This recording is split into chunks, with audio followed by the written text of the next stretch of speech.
آج لوگ کہتے ہیں ثابت قدمی کے لیے دعا کریں. ہاں دعا کرنے کی ضرورت ہے، لیکن دوا زیادہ ضروری ہے، کیونکہ ثابت قدمی کرنے والا عمل ہے. ارد گرد کے لوگ کتنا ہی سہارا دیں، پھسلن والی زمین پر قدم جمانا تو اسی کا کام ہے نا جس کے قدم ہے.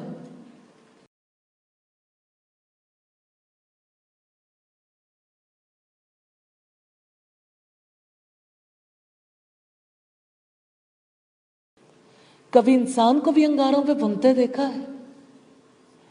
انگاروں پہ جس کی چربی پگھل پگھل کے انگاروں کو بجھا رہی تھی، کون سی چیز تھی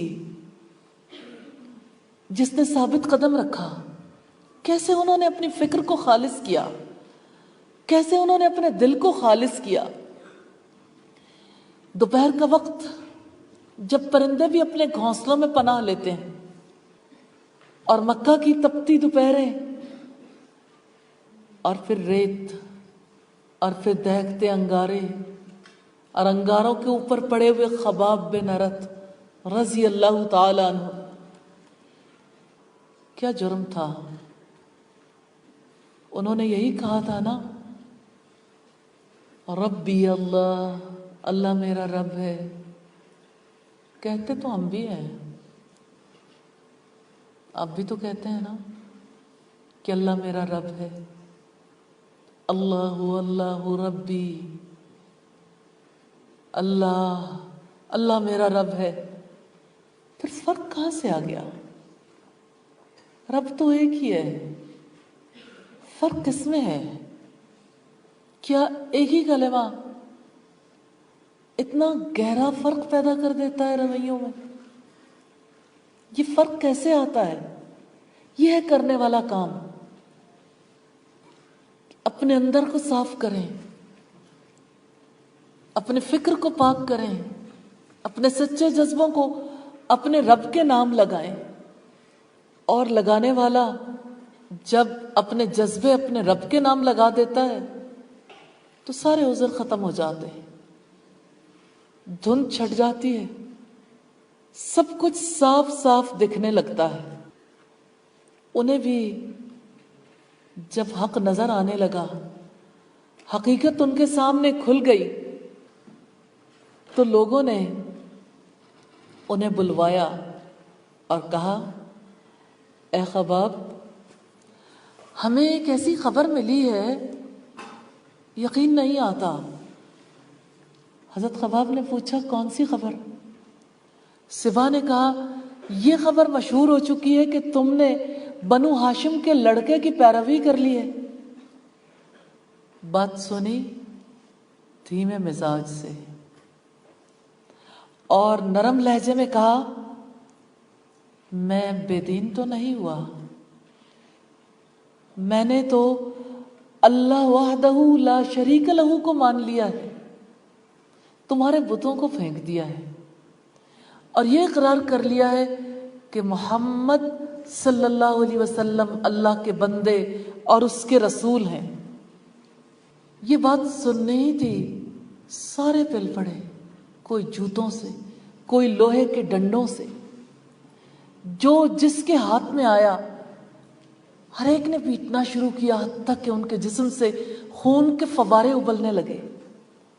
وہ کیسا اقرار تھا کہ ان کے اقرار پر سارے لوگوں کو اتنا طیش آ جاتا تھا کہ سب جان کے دشمن ہو جاتے تھے، اور ثبات میں فرق نہیں آتا تھا. آج لوگ کہتے ہیں ثابت قدمی کے لیے دعا کریں. ہاں دعا کرنے کی ضرورت ہے، لیکن دوا زیادہ ضروری ہے، کیونکہ ثابت قدمی کرنے والا عمل ہے. ارد گرد کے لوگ کتنا ہی سہارا دیں، پھسلن والی زمین پر قدم جمانا تو اسی کا کام ہے نا جس کے قدم ہے. اگر وہ خود کچھ نہ کرنا چاہے تو ارد گرد والے کب تک پکڑیں گے؟ کب تک یہ سلسلہ جاری رہے گا؟ یہ تو اندر کی روشنی ہے، یہ تو اندر آگ اندر کی آگ کا معاملہ ہے. اندر جب الاؤ بھڑکتا ہے تو پھر ارد گرد سے بھی کھرا کھوٹا الگ ہونے لگتا ہے، پھر لوگ دشمن بن جاتے ہیں. خباب بن ارت کے بارے میں اہل مکہ کے سرداروں نے یہ فیصلہ کیا تھا کہ یہ بیمار ہے، اس کی بیماری کو شدت پکڑنے سے پہلے ختم کرنا، ورنہ ہمارے لیے بہت بڑی مصیبت کھڑی ہو جائے گی. کیا بیماری تھی؟ عجیب بات ہے، جس کو ذہنی مرض لاحق ہو جائے وہ ساری دنیا کو پاگل سمجھتا ہے اور خود کو سب سے زیادہ دانا. اور وہ ایسے نادان لوگ تھے کہ خود حقیقت کو نہیں سمجھتے تھے، تو وہ نادان لوگ سیدنا خباب بن ارت کی بیماری کو ختم کرنا چاہتے تھے. اور خباب بن ارت کے پاس جب پہنچے تو جانتے ہیں انہوں نے کیا کہا؟ کیا آپ محمد کو کچھ کہتے؟ وہ تو اللہ کے بندے ہیں، اس کے رسول ہیں، ہدایت لے کر آئے ہیں، صداقت کا پیغام لے کر آئے ہیں. وہ تو اس لیے آئے کہ ہمیں اندھیروں سے نکال کر روشنی میں لے آئے. کیسے انہوں نے تالیاں پیٹی، کیسے انہوں نے مذاق اڑایا. اور خباب بن ارت نے کہا بہرے گونگے بت کیا نفع دے سکتے ہیں، ان کے پاس کیا اختیار ہے. اتنی سی بات اور برداشت سے باہر، آپے سے باہر ہو گئے. تب انہوں نے یہ فیصلہ کیا کہ اب ایسی عبرتناک سزا دیں گے کہ دوبارہ کبھی ایسی بات زبان پر نہیں لا سکے گا. خباب بن ارت کو اٹھایا، انہیں انگاروں پر لٹایا اور انگاروں کی حدت سے ان کی چربی پگھل پگھل کر انگاروں کو بجھاتی رہی، لیکن کسی کو ترس نہیں آیا. ہاں، اللہ رب العالمین نے ان کا اعلیٰ مقام اپنے پاس مقرر کر دیا.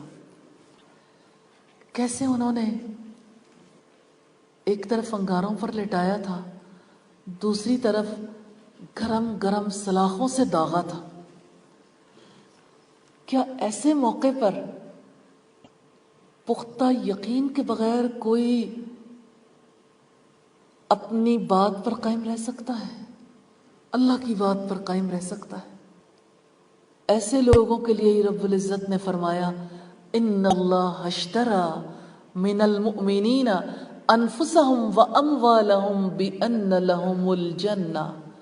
بے شک اللہ تعالیٰ نے مومنوں سے ان کی جانیں اور ان کے مال جنت کے بدلے میں خرید لیے ہیں. جانتے ہیں جن لوگوں نے سزا دی تھی ان کے ساتھ کیا بیتی؟ انمار کے سر میں ایسا درد اٹھا تھا جو پہلے کبھی سننے میں نہیں آیا تھا. وہ اتنی شدت سے کراتی تھی جیسے کوئی کتا بھونکتا ہے. اور اس کے بیٹے کسی کامل حکیم کی تلاش میں پہنچے اور حکمان نے جانتے کیا تجویز کیا کہ اس کے سر کو لوہے کی گرم گرم سلاخوں سے داغا جائے. رب قدردان ہے، وہ اپنے بندے کے اخلاص کو دیکھتا ہے اور اخلاص والے کے ساتھ کیسا حسن معاملہ کرتا ہے.